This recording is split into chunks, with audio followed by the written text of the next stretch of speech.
তো আমরা এই মুহররম মাসের আলোচনা শুনব, কয়েকটা পয়েন্টে আলোচনা শুনব। তাহলে আলোচনাগুলো আমাদের স্মরণ থাকবে, আমাদের মানতে সুবিধা হবে, আমল করতে সুবিধা হবে। আমি ভূমিকা ছাড়াই আলোচনার মধ্যে যাব।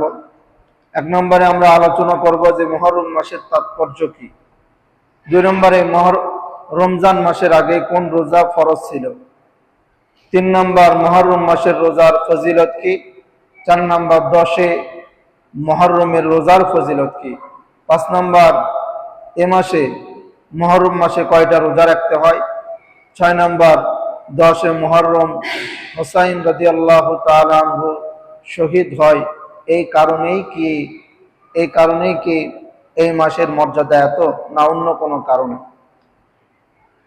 7 নম্বর মুহররম মাসের করণীয় কি। 8 নম্বর এই মুহররম মাসের বর্জনীয় কি, এ সম্পর্কে আলোচনা করব। আমরা মনোযোগ সহকারে শুনব। গুরুত্বপূর্ণ মাস, গুরুত্বপূর্ণ দিন, এবং কিছু কিছু মাস আল্লাহ তাআলা আমাদেরকে দেন, কিছু কিছু দিন আল্লাহ তাআলা আমাদেরকে দেন ইবাদত বন্দেগী করার জন্য, আল্লাহর হুকুম পালন করার জন্য, এবং তাওবা করা, পূর্বের গুনাহগুলো ক্ষমা করে নেওয়ার জন্য কিছু দিন, কিছু মাস আল্লাহ তাআলা আমাদেরকে দিয়ে থাকেন। সর্বক্ষণই তাওবা করলে আল্লাহ তাআলা কবুল করবেন, সর্ব অবস্থায় ইবাদত করলে আল্লাহ তাআলা কবুল করবেন। কিন্তু তারপরেও আল্লাহ তাআলা কিছু গুরুত্বপূর্ণ দিন, কিছু গুরুত্বপূর্ণ মাস আমাদেরকে দিয়ে রাখছেন, যাতে করে বান্দা তার পূর্বের সমস্ত গুনাহগুলোকে ক্ষমা করে নিতে পারে। আল্লাহ তাআলা সূরাতুল ফুরকানের 62 নম্বর আয়াতে আল্লাহ তাআলা বলেন, ওয়া হুয়াল্লাযী জাআলাল লাইলা ওয়ান নাহারা খিলফাতান লিমান আরাদা আইয়াযাক্কারা আও আরাদা শুকুরা। আল্লাহ তাআলা বলেন, ওয়া হুয়াল্লাযী জাআলাল লাইলা, তিনি সেই স্রষ্টা, ওয়ান নাহারা খিলফাতান লিমান আরাদা আইয়াযাক্কারা আও আরাদা শুকুরা, যিনি রাত এবং দিনকে একটা আরেকটার অনুগামী করে সৃষ্টি করছেন। আল্লাহ তাআলা বলেন, তিনি সেই স্রষ্টা যিনি রাত এবং দিনকে একটা আরেকটার অনুগামী করে সৃষ্টি করছেন। কেন আল্লাহ তাআলা রাত এবং দিনকে একটা আরেকটার অনুগামী করে সৃষ্টি করছেন? লিমান আরাদা আইয়াযাক্কারা আও আরাদা শুকুরা, যাতে করে বান্দা আল্লাহ তাআলার, আমি আল্লাহ তাআলার শুকরিয়া আদায় করে এবং আমি আল্লাহ তাআলার সমস্ত উপদেশগুলা যেন তারা গ্রহণ করে। আল্লাহ তাআলা এই আয়াতের মধ্যে আমাদেরকে বললেন যে আমি আল্লাহ তাআলা রাত এবং দিনকে একটা আরেকটার অনুগামী করে সৃষ্টি করছি। আগে দিন আসে, পরে রাত্রি আসে, এবং আল্লাহ তাআলা বলেন যে আমি কেন এটাকে করলাম, রাত এবং দিনকে একটা আরেকটার অনুগামী করে কেন সৃষ্টি করলাম? যাতে করে বান্দা আমি আল্লাহ তাআলার শুকরিয়া আদায় করে এবং আমি আল্লাহ তাআলা কোরআনুল কারীমের মধ্যে যত উপদেশ দিছি সমস্ত উপদেশগুলাকে বান্দা মানে গ্রহণ করে। এই জন্য আমি আল্লাহ তাআলা কি করছি? রাত এবং দিনকে একটা আরেকটার অনুগামী করা সৃষ্টি করছি। আল্লাহ তাআলা সূরাতুন নাবার মধ্যে বলেন, ওয়া খালাকনাকুম আজওয়াজা ওয়া জাআলনা নাওমাকুম সুবাতা ওয়া জাআলনাল লাইলা লিবাসা ওয়া জাআলনান নাহারা মাআশা। আল্লাহ তাআলা বলেন, ওয়া খালাকনাকুম আজওয়াজা, আমি বান্দাদেরকে জোড়ায় জোড়ায় সৃষ্টি করছি। আল্লাহ তাআলা পৃথিবীর মধ্যে যত মাখলুকাত সৃষ্টি করছে সমস্ত মাখলুকাতকে আল্লাহ তাআলা জোড়ায় জোড়ায় সৃষ্টি করছে। পৃথিবীর মধ্যে যত মানুষ আসছে আবার দুনিয়াতে আসবে, সমস্ত মানুষগুলার আল্লাহ তাআলা প্রত্যেককে জোড়ায় জোড়ায় সৃষ্টি করে দিয়েছেন। আল্লাহ তাআলা প্রতিটা মানুষকে, প্রতিটা জীবজন্তু যাদেরকে বলেন আল্লাহ তাআলা জোড়ায় জোড়ায় সৃষ্টি করা কি করছেন? দুনিয়াতে পাঠাইছেন। আল্লাহ তাআলা বলেন, ওয়াজআলনা নাওমাকুম সুবাতা, এবং তোমাদের জন্য রাত্রি আমি আরামদায়ক বানাইছি। আল্লাহ তাআলা আমাদের জন্য রাত্রিকে আরামদায়ক বানাইছে। কেন? যাতে করে রাত্রে আরাম করা, দিনের বেলা আল্লাহ তাআলার হুকুমগুলো পালন করতে পারি এবং আল্লাহ তাআলার যতগুলো আদেশ আছে সমস্ত আদেশগুলো যেন আমরা আল্লাহ তাআলার সঠিকভাবে পালন করতে পারি। এই জন্য আল্লাহ তাআলা রাত্রিকে আমাদের জন্য আরামদায়ক বানাইছেন। যদি রাত্রিবেলা আমরা আরাম না পাইতাম, যদি রাত্রিবেলা দিনের মতো হইতো, তাহলে আমরা কেউ আরাম পাইতাম না। আল্লাহ তাআলা বলে দিয়েছে, আমি রাত্রিকে তোমাদের জন্য আরামদায়ক বানাইছি, আর দিনকে আমি আল্লাহ তাআলা তোমাদের জন্য বানাইছি উপার্জন করার জন্য। তোমরা দিনের বেলা উপার্জন করবে, আর রাতের বেলা তোমরা আরাম করবে, বিশ্রাম করবে। এই জন্য আমি আল্লাহ তাআলা বানাইছি। তাহলে আল্লাহ তাআলা আমাদেরকে বলে দিতেছেন দিন কেন বানাইছি, আবার রাত্রি কেন বানাইছি। দিন আল্লাহ তাআলা আমাদের জন্য বানাইছেন যে কর্ম করার জন্য, কর্ম করবে, পাশাপাশি আল্লাহর ইবাদত করবে। আল্লাহ তাআলাই বলেন রাত্রিকে আমি কেন বানাইছি, রাত্রি আমি এই জন্য বানাইছি যে বান্দা বিশ্রাম করবে। সারা দিন বান্দা পরিশ্রম করবে, রাতের বেলা আসা কি করবে, বিশ্রাম করবে। এই জন্য ইতিপূর্বে আমি আর এর আগেও একবার বলছিলাম যে যত ডাক্তার আছে, যত বৈজ্ঞানিকরা আছে, তারা এই কথা বলে যে মানুষ যদি সঠিকভাবে 6 ঘন্টা ঘুম না যায়, তাহলে মানুষ কি হয়ে যাবে, অনেক রোগে আক্রান্ত হয়ে যাবে। এই জন্য আল্লাহ তাআলা বলেন যে নিচের পক্ষে 6 ঘন্টা কি করতে হবে, ঘুম যাইতে হবে। এই জন্য আল্লাহ তাআলাই বলে দিচ্ছেন যে তোমাদের জন্য রাত্রিকে আমি আরামদায়ক বানিয়ে দিছি। এই জন্য রাত্রিবেলা আমাদেরকে আরাম করতে হবে। আল্লাহ তাআলা সূরাতুত তাওবার 36 নম্বর আয়াতে আল্লাহ তাআলা বলেন যে ইন্না ইদ্দাতাশ শুহুরি ইনদাল্লাহ 12 শাহরান ফি কিতাবিল্লাহি ইয়াওমা খালাকাস সামাওয়াতি ওয়াল আরদ মিনহা আরবাতুল হুরুম। আল্লাহ তাআলা সূরাতুত তাওবার মধ্যে বলেন যে আমি আল্লাহ তাআলার কিতাবের মধ্যে মাস সময়ের সংখ্যা হলো 12টি। আমি আল্লাহ তাআলার কিতাবের মধ্যে মাস সমূহের সংখ্যা হলো 12টি।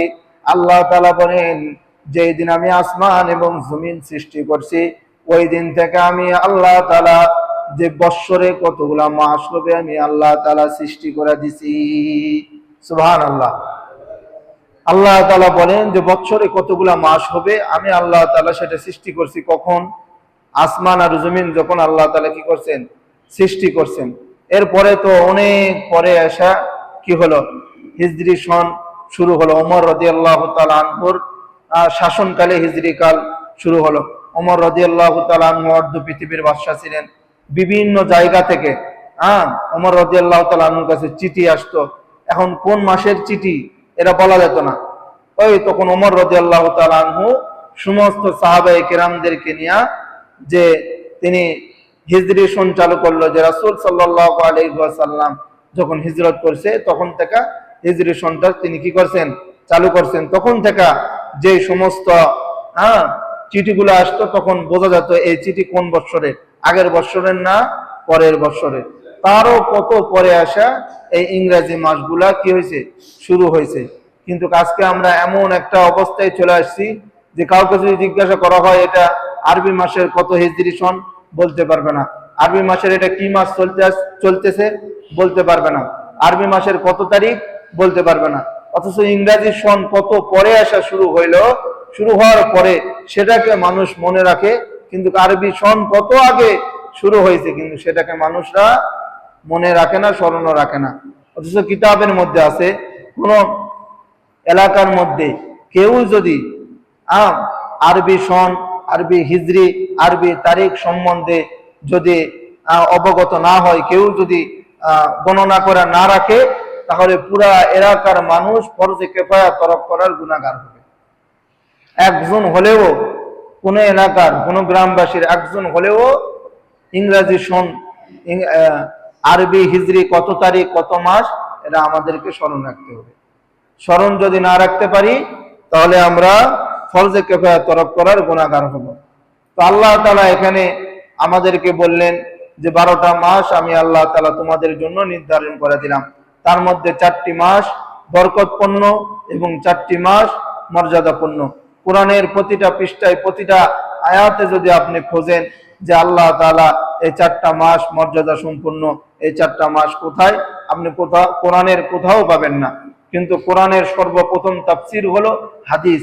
হাদিসের মধ্যে যদি আপনি খোঁজেন নিশ্চয় আপনি হাদিসের মধ্যে রাসূল সাল্লাল্লাহু আলাইহি ওয়াসাল্লাম এই 4টা মাসের কথা গুরুত্বপূর্ণ 4টা মাসের কথা, মর্যাদাপূর্ণ 4টা মাসের কথা, ইবাদতপূর্ণ 4টা মাসের কথা আল্লাহ তাআলা আল্লাহ রাসূল হাদিসের মধ্যে তুলে ধরছেন। যে হাদিসটা বুখারী শরীফের মধ্যে আসছে, জান আবি বকরা রাদিয়াল্লাহু তাআলা আনহু قال قال رسول الله صلى الله عليه وسلم الزمان قد استدار كهيئة يوم خلق السماوات والارض। আল্লাহ রাসূল বলেন যে জামানা, দিন, সপ্তাহ, মাস, বৎসর তার নিজ গতিতে চলতেছে। আল্লাহ তাআলা যেভাবে রাখছেন সেভাবে নিজ গতিতে দিন, সপ্তাহ, জামানা এভাবে একের পর এক অতিবাহিত হচ্ছে। রাসূল বলেন ইয়াউমা খালাকাস সামাওয়াতি ওয়াল আরদ মিনহা ইয়াউমা খালাকাস সামাওয়াতি ওয়াল আরদ। আল্লাহ তাআলা যেই দিন আসমান এবং জমিনকে সৃষ্টি করেন সেই দিন থেকে আল্লাহ তাআলা বৎসরে কতগুলো মাস হবে সেটাও আল্লাহ তাআলা কি করে রাখছেন, নির্ধারণ করে রাখছেন। as-sanatu isna ashara shahran মিনহা আরবাআতুল হুরুম। রাসূল বলেন যে বৎসরে 12টা মাস হবে, এটা আল্লাহ তাআলাই নির্ধারণ করা রাখছে। সালাসাতুন মুতাওয়ালিয়াতুন, তার মধ্যে 3টা মাস ধারাবাহিকভাবে আসছে, যুলকাদা, যুলহিজ্জা, মুহররম, রজব। এই 4টা মাস আল্লাহ তাআলার কাছে মর্যাদাপূর্ণ মাস, গুরুত্বপূর্ণ মাস। বর্তমানে আমরা যে মাসে অবস্থান করতেছি এই মাসের নাম কি? মুহররম মাস। মুহররম মাসের আজকে কয় তারিখ? 3 তারিখ। মুহররম মাস চলতেছে। তো এই মাসটা হলো আল্লাহ তাআলার কাছে গুরুত্বপূর্ণ মাস। আমাদেরকে বুঝতে হবে আল্লাহ তাআলা বৎসরে কিছু মাস, কিছু দিন, কিছু নির্দিষ্ট রাত আল্লাহ তাআলা আমাদেরকে দেন। কেননা যে বৎসরে আমরা যদি এই রাত, এই দিন আর এই মাসে যদি আমরা ইবাদত করতে পারি আল্লাহ তাআলা আমাদেরকে অনেক উপর হুকুম দিবে, আল্লাহ তাআলা আমাদেরকে ক্ষমা করে দিবে। কিন্তু বান্দা যদি এই 4টা মাসের মধ্যেও গুনাহে লিপ্ত হয়, এই 4টা মাসের মধ্যেও যদি গুনাহ করে, আল্লাহর হুকুমের নাফরমানি করে, তাহলে বান্দা অচিরেই, যেহেতু আল্লাহ তাআলা এই মাসগুলোর মধ্যে ইবাদত করলে বেশি সওয়াব দিবে, এই মাসগুলোর মধ্যে গুনাহ করলেও বেশি সাজা হওয়াই স্বাভাবিক নাকি অস্বাভাবিক? আল্লাহ তাআলা বলে দিতেছেন। তো এই যে আমাদেরকে আল্লাহ তাআলা কিছু গুরুত্বপূর্ণ দিন দেন, এই দিনগুলোতে আমাদেরকে একটু ইবাদত করতে হবে। আল্লাহ তাআলা আমাদেরকে দিছে যে বান্দা, যে আমি কিছু দিন নির্দিষ্ট করে দিছি, তুমি যেই অবস্থাতে, যেই দিনই, যেই সময় আমার কাছে তাওবা করবে, দোয়া করবে, আমি আল্লাহ তাআলা কবুল করব। কিন্তু তারপরেও কিছু নির্দিষ্ট দিন আর রাত্রি আমি আল্লাহ তাআলা দিই এই কারণে যে বান্দা গুনাহ করতে করতে করতে করতে এতটাই নিমজ্জিত হয়ে পড়ছে, তার কাছে দিনগুলোকে সব দিনই স্বাভাবিক দিন মনে হয়। কিন্তু আমি যদি কিছু নির্দিষ্ট দিন দিই তাহলে বান্দা হয়তো বা ওই স্বাভাবিক দিনগুলোর মধ্যে থেকে এটাকে একটু অস্বাভাবিক মনে করবে যে আল্লাহ তাআলা তো এই দিনগুলোকে দিছে ইবাদত করার জন্য, আমি একটু ইবাদত করি, এই জন্য আল্লাহ তাআলা আমাদেরকে দিছে। কিন্তু তারপরেও আল্লাহ তাআলা আমাদেরকে এত ভালোবাসা, এত মুহাব্বত করে আল্লাহ তাআলা আমাদের গুনাহগুলোকে ক্ষমা করতে চাচ্ছে। কিন্তু তারপরেও যদি আমরা যদি নিজেরাই খামখেয়ালি করা নিজেদের গুনাহগুলোকে যদি ক্ষমা করে না নিতে পারি, তাহলে কবর আমাদের সঙ্গে ভালো আচরণ করবে না। এই গুরুত্বপূর্ণ মাসের কথা আল্লাহ রাসূল সাল্লাল্লাহু আলাইহি ওয়াসাল্লাম হাদিসের মধ্যে তুলে ধরেন, যে হাদিসটা বুখারী শরীফ এবং আবু দাউদ শরীফের মধ্যে আসছে। আল্লাহ রাসূল সাল্লাল্লাহু আলাইহি ওয়াসাল্লাম বলেন, কদিমান নবী সাল্লাল্লাহু আলাইহি ওয়াসাল্লাম আল মাদিনাতা ফারাআল ইয়াহুদা তাসুমু ইয়াউমা আশুরা। আল্লাহ রাসূল সাল্লাল্লাহু আলাইহি ওয়াসাল্লাম মদিনার মধ্যে গেলেন, যাওয়ার পরে মদিনার লোকজনকে দেখে যে তারা আশুরার দিনে রোজা রাখছে, আশুরার দিনে রোজা রাখছে। আল্লাহ রাসূল সাল্লাল্লাহু আলাইহি ওয়াসাল্লাম ওই মানুষগুলাকে জিজ্ঞাসা করলেন, ফাকালা মা হাযা, তোমরা কেন এই আশুরার দিনে রোজা রাখছো? তখন ওই ইহুদিরা আল্লাহ রাসূল সাল্লাল্লাহু আলাইহি ওয়াসাল্লামের প্রশ্নের জবাবে বলেন, ক্বালু হাযা ইয়াউমুন সালিহুন, হাযা ইয়াউমুন নাজ্জাল্লাহু বনি ইসরাঈল মিন আদুবিহিম ফাসামু মূসা। তখন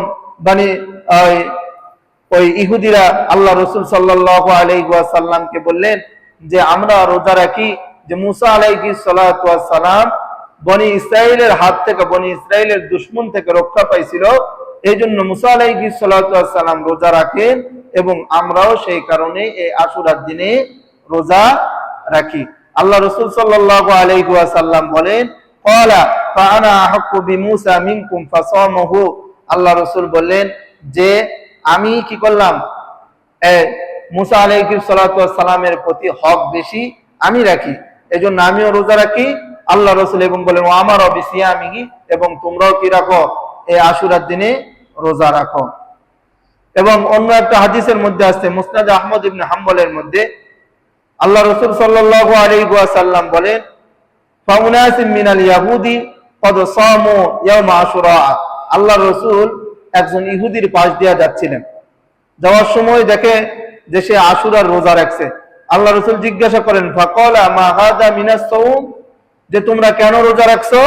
ওই ইহুদিকে জিজ্ঞাসা করলো যে তোমরা কেন রোজা রাখছো? তখন ইহুদি বলে ফাকালা হাদা ইয়াউমুল লাযী নাজ্জাল্লাহু মূসা ওয়া বনী ইসরা মিনাল গরকি ওয়াল গরক ফীহি ফিরআউনা।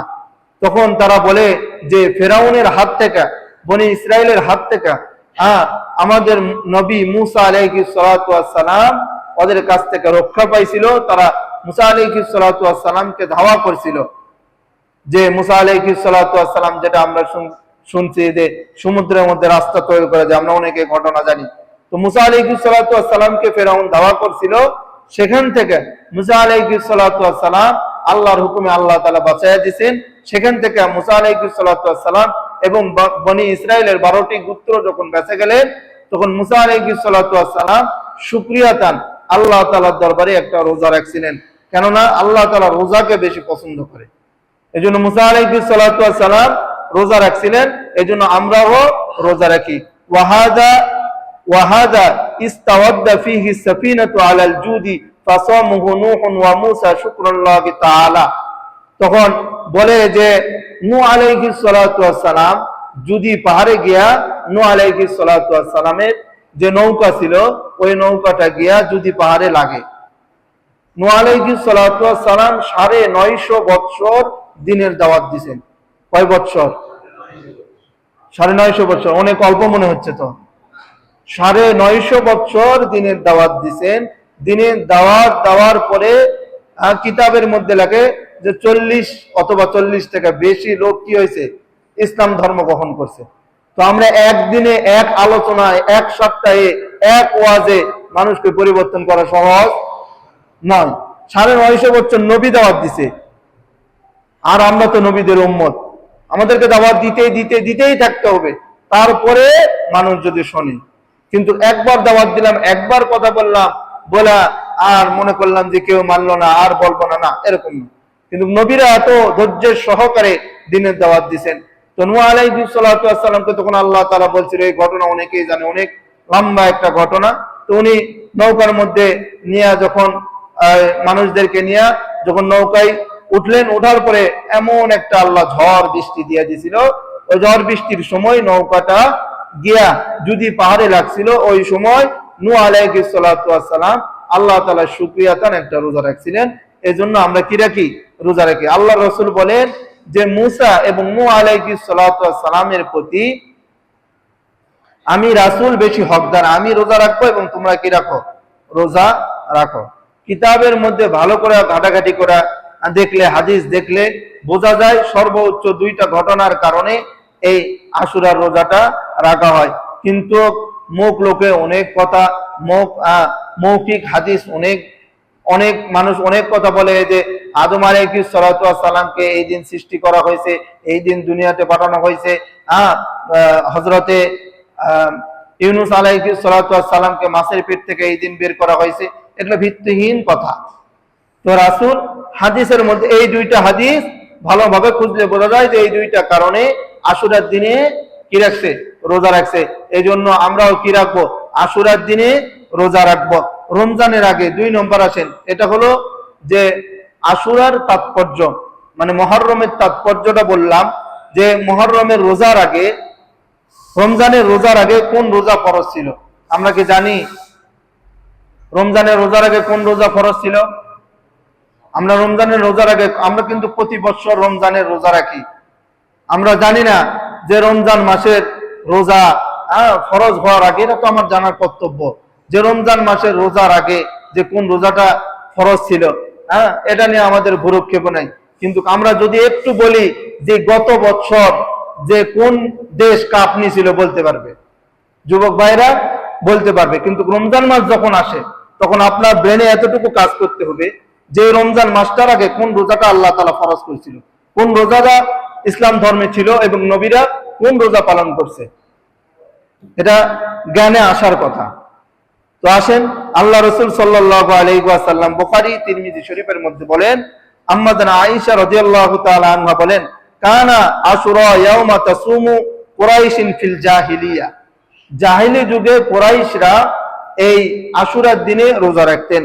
ওয়া কানা রাসূলুল্লাহ সাল্লাল্লাহু আলাইহি ওয়াসাল্লাম ইয়াসুমুহু, রাসূলও কি করলেন, এই আশুরার দিনে রোজা রাখতেন। জাহিলি যুগের মানুষরা, কুরাইশরা এই আশুরার দিনে রোজা রাখেন, রাসূলও কি করেন, আশুরার দিনে তাদের রেখে দিয়ে কি মানে তখন রাসূলও কি রাখেন, রোজা রাখেন, আশুরার রোজা। ফালাম্মা কদিমাল মাদিনাতা, রাসূল যখন মদিনায় গেলেন, সামুহু ওয়া আমারা বিন-নাসি বিসিয়ামিহি, তখন রাসূল সাহাবায়ে কেরামদেরকে রোজা রাখার নির্দেশ দিলেন যে আশুরার রোজা তোমরাও কি করো, রাখো। রাসূলও রাখলেন এবং সাহাবায়ে কেরামদেরকেও নির্দেশ দিলেন। ফালাম্মা আফতারিজ রমাদান কানা ওয়া হুয়া ফারিদাহু ওয়া তারকা আশুরা, যখন রমজান মাসের রোজা ফরজ হলো তখন রাসূল বললেন যে আশুরার রোজা তোমরা রাখলে রাখতে পারো, না রাখলে নাও রাখতে পারো, কিন্তু রমজানের রোজা রাখতেই হবে। রমজানের রোজা ফরজ না, আশুরার রোজা কি ফরজ? আশুরার রোজা ফরজ না। তো রাসূল বললেন, তখন সাহাবায়ে কেরাম ফামান শাআ সামুহু ওয়া মান শাআ তারকুহু, কিছু সাহাবায়ে কেরামরা রোজা রাখলেন, আবার সাহাবায়ে কেরামরা কেউ কেউ রাখলেন না। তো রাসূল বলে দিলেন যে তোমরা রাখলে রাখতে পারো, না রাখলে নাও রাখতে পারো, এতে কোনো কি নাই, সমস্যা নাই। 3 নম্বরে মুহররম মাসের রোজার ফজিলত কি? মুহররম মাসের রোজার ফজিলত কি? মুসনাদ আহমদ ইবনে হাম্বলের মধ্যে হাদিস আসছে, শুধু মুসনাদ আহমদ ইবনে হাম্বল নয়, বুখারী শরীফের মধ্যে, মুসলিম শরীফের মধ্যে, তিরমিজি শরীফ বলেন, নাসাই শরীফ, ইবনে মাজাহ শরীফ, মুয়াত্তা মালিক, মুয়াত্তা মুহাম্মদ, আহমদ ইবনে হাম্বল, বিভিন্ন হাদিসের কিতাবের মধ্যে এই হাদিসটা আসছে। প্রায় 100 হাদিসের মতো এই আশুরা রোজা সম্পর্কে, মুহররমের রোজা সম্পর্কে হাদিস আসছে। মুসনাদ আহমদ ইবনে হাম্বলের মধ্যে আবু হুরায়রা রাদিয়াল্লাহু তাআলা আনহু বলেন, আইয়ুস সালাতু আফজালু বা'দাল মাকতুবাতি, রাসূলকে জিজ্ঞাসা করা হলো, ইয়া রাসূলুল্লাহ, ফরজ নামাজের পরে কোন নামাজটা আল্লাহ তাআলার কাছে বেশি প্রিয়, বেশি দামি? রাসূল বলেন, ক্বালা আস-সালাতু ফি জাওফিল লাইল, রাতের নামাজ আল্লাহ তাআলার কাছে বেশি প্রিয়। কোন বুজুর্গ, কোন দিনদার ব্যক্তি সে বুজুর্গ হতে পারে নাই এই রাত্রির নামাজ ছাড়া, তাহাজ্জুদের নামাজ ছাড়া কেউ আল্লাহর ওলি হতে পারে না। এই আমাদের অনেক পাওয়ার।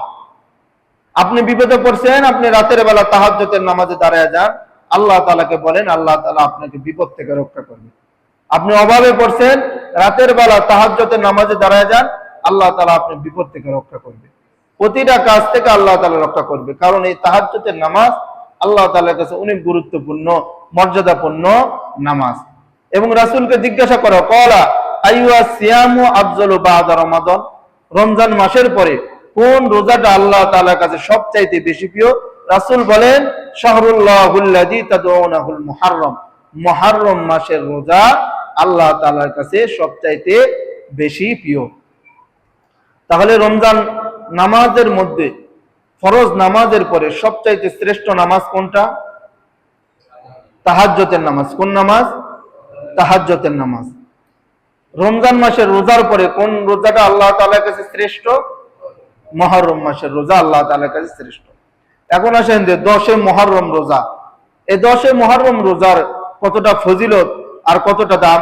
রাসূলুল্লাহ সাল্লাল্লাহু আলাইহি ওয়াসাল্লাম হাদিসের মধ্যে বলেন, যে হাদিসটা মুজামুল আওসাতের মধ্যে আছে, যে আবু সাঈদ খুদরি রাদিয়াল্লাহু তাআলা আনহু قال قال رسول الله صلى الله عليه وسلم من صام يوم عرفة غفر له سنة خلفه, রাসূল বলেন, যে ব্যক্তি আরাফাত দিনে রোজা রাখবে আল্লাহ তাআলা তার 1 বছরের গুনাহকে ক্ষমা করে দিবেন।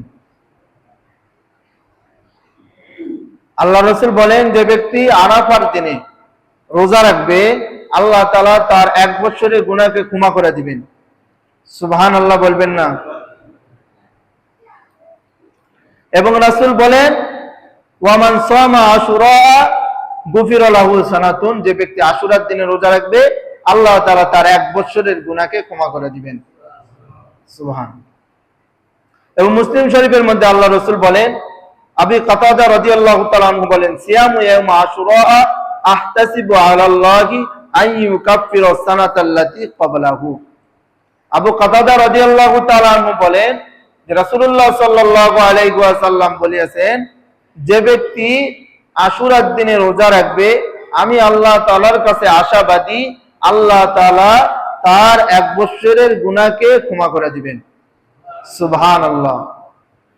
কয় বছরের গুনাহ ক্ষমা করে দিবে? 1 বছরের গুনাহ ক্ষমা করে দিবে। এখন আমরা দোয়া করেও যদি দোয়া করি, আল্লাহ জীবনে যত গুনাহ করেছি মাফ করে দাও, সেটা যদি খাঁটি গিলে তওবা হয় তাহলে আল্লাহ মাফ করে দিবে। আর এই রোজাটা যদি আমরা রাখি, আল্লাহ তাআলা আমার 1 বছরের গুনাহ মাফ করে দিবে। ইনশাআল্লাহ রাখবো না? এখন কথা হচ্ছে যে আমরা রোজা রাখবো কয়টা? আকসার অধিকাংশ উলামায়ে কেরামের নিকট এই মুহররম মাসের রোজা হলো মুস্তাহাব। কি হাব? মুস্তাহাব। এটা ফরজ নয়, ওয়াজিব নয়, এই জন্য কোনো বিতর্ক নয়। এই রোজাটা রাখা হলো মুস্তাহাব। এখন কয়টা রোজা রাখবে? 2টা রোজা। কেন 2টা রোজা রাখবে? আল্লাহ রাসূল হাদিসের মধ্যে বলেন, যে হাদিসটা মুসনাদ আহমদ ইবনে হাম্বলের মধ্যে আসছে, যে সোমু ইয়াউমা আশুরা ওয়া খালিফু ফীহিল ইয়াহুদা সোমু ক্বাবলাহু ইয়াওমান আও বা'দাহু ইয়াওমান। যে রাসূল সাল্লাল্লাহু আলাইহি ওয়াসাল্লামের কাছে সাহাবায়ে কেরামরা গেলেন, যাওয়ার পরে বললেন যে আমরা আশুরার দিনে রোজা রাখি, ইহুদিরাও আশুরার দিনে রোজা রাখে, তাহলে তাদের সঙ্গে তো সংঘর্ষ হয়ে যাচ্ছে। তখন রাসূল বললেন যে তোমরা হয় আশুরার আগের দিন একটা রোজা রাখবে, আশুরার দিন একটা রোজা রাখবে, আশুরার দিন রোজা রাখবে, নয়তো আশুরার পরের দিনে একটা রোজা রাখবে। অর্থাৎ 9 তারিখ 10 তারিখ 10 তারিখ 11 তারিখ কি রাখবে? রোজা রাখবে। বোঝা গেল তো? বুঝছেন তো? আশুরার রোজা 2টা, এই 2টা 9 তারিখ অথবা 10 তারিখ, 10 তারিখ অথবা 11 তারিখ। কেন রাসূল 2টা রাখতে বললেন? ইহুদিদের সঙ্গে কি হয়ে যাচ্ছে? সংঘর্ষ হয়ে যাচ্ছে, যে ইহুদিরা আশুরার দিনে রোজা রাখে, আমরা মুসলমানরাও আশুরার দিনে একটা রোজা রাখবো, এটা কেমন হয়? এই জন্য রাসূল আমাদেরকে বলে দিলেন যে ইহুদিরা যে কর্ম করবে, যে কাজ করবে, এটা মুসলমানের জন্য মানানসই নয়। ইহুদিদেরকে যদিও দেখতেছ তারা তোমাদের সঙ্গে ভালো ভদ্র আচরণ করতেছে, কিন্তু তলে তলে তোমার ঈমানকে হরণ করে নেওয়ার জন্য বসে আছে। রাসূলুল্লাহ সাল্লাল্লাহু আলাইহি ওয়াসাল্লাম 4টা আমল করতেন, যে 4টা আমল কখনো কোনো সময় রাসূল ছাড়তেন না। 4টা আমল বিশেষ করে রাসূল করতেন। আম্মা জান হাফসা রাদিয়াল্লাহু তাআলা আনহা বলেন যে রাসূল 4টা আমল কোনো সময় কখনো কি করতেন না? ছাড়তেন না। 1 নাম্বার হলো সিয়ামু আশুরা। আশুরার রোজা রাসূল কোন বছর কোন সময় ছাড়েন নাই, সর্বক্ষণই রাসূল কি করছেন? আশুরার রোজা পালন করছেন। 2 নাম্বার হলো ওয়াল আশারা, জিলহজ মাসের প্রথম 10 দিনের রোজা, প্রথম 10 দিনের ইবাদত রাসূলুল্লাহ সাল্লাল্লাহু আলাইহি ওয়াসাল্লাম সর্বক্ষণই সব সময় কি করতেন? করতেন। 3 নাম্বার হলো সালাসাতু আইয়ামিন মিন কুল্লি শাহরিন, এবং মাসে 3টা রোজা রাসূল সাল্লাল্লাহু আলাইহি ওয়াসাল্লাম কখনো ছাড়তেন না। 4 নাম্বার হলো ওয়া রাকাতাইনি ক্বাবলাল গাদা, এবং ফজরের 2 রাকাত সুন্নত রাসূল কোনো সময় ছাড়তেন না। 4টা আমল, তার মধ্যে একটা কি? 1 নম্বর হলো মুহররম মাসের রোজা, আশুরার রোজা রাসূল কি করতেন না? ছাড়তেন না। 2 নম্বর হলো জিলহজ মাসের প্রথম 10 দিনের ইবাদত রোজা। 3 নম্বর হলো যে ফজরের 2 রাকাত সুন্নত। 4 নম্বর হলো প্রতি মাসের 3টা রোজা রাসূল কোনো সময় কি করতেন না? ছাড়তেন না। এগুলা ইবাদত করতেন, আমলগুলা করতেন। তো আমরাও করব, এই আমলগুলা করার চেষ্টা করব। বাড়িতে গিয়া বলবো, আমরা যদি না পারি মহিলাদেরকে বলবো। মহিলারা ইবাদতের দিকে, রোজার দিকে খুবই এক্সপার্ট। এজন্য আমরা বলবো যে কয়টা রোজা রাখার জন্য বলবো? কয়টা? 2টা রোজা রাখার জন্য বলবো। আমি যদি নাও পারি, তারা যদি রাখে, আপনি যে এখান থেকে কথাটা নিয়ে দেয় তাদেরকে দাওয়াত দিলেন, আপনি ওই রোজার সমপরিমাণ সওয়াব পাবেন। সুবহানাল্লাহ বলবেন না? গোল হলে তো এত আওয়াজ হবে, আর সুবহানাল্লাহর আওয়াজ নাই। দেখছেন না টিএসসি, ঢাকা টিএসসিতে ফজরের নামাজের জন্য উঠতে পারে না, কিন্তু খেলা দেখার জন্য 3টা 4টা 1টা 2টার দিকে মানুষরা উঠে। আজকে কি হয়ে গেছে মুসলমানরা? মুসলমানরা এই জন্য তো অধপতনের দিকে চলে যাচ্ছে। মুসলমানরা এই জন্য অধপতনের দিকে চলে যাচ্ছে। ফজরের নামাজ নাই, কিন্তু খেলা আছে। এই যে খেলা চলতেছে, খেলার তলে তলে যে ইসলামকে কিভাবে হরণ করা হবে দেখিন, খেলা শেষ হলে বুঝতে পারবেন। তো এই জন্য আমরা খেয়াল রাখি, আমরা আমাদের সন্তানের জন্য দেখেন কি অবস্থা। খেলা শুরু হওয়ার আগে জার্সি বানানো হয়ে গেছে, খেলা শুরু হওয়ার আগে পতাকা বানানো হয়ে গেছে, পতাকা টাঙানো হয়ে গেছে শুরু হওয়ার আগে। কিন্তু আপনি যে কবরে যাবেন, কবরে যাওয়ার জন্য কি গোছাইছেন বলেন না?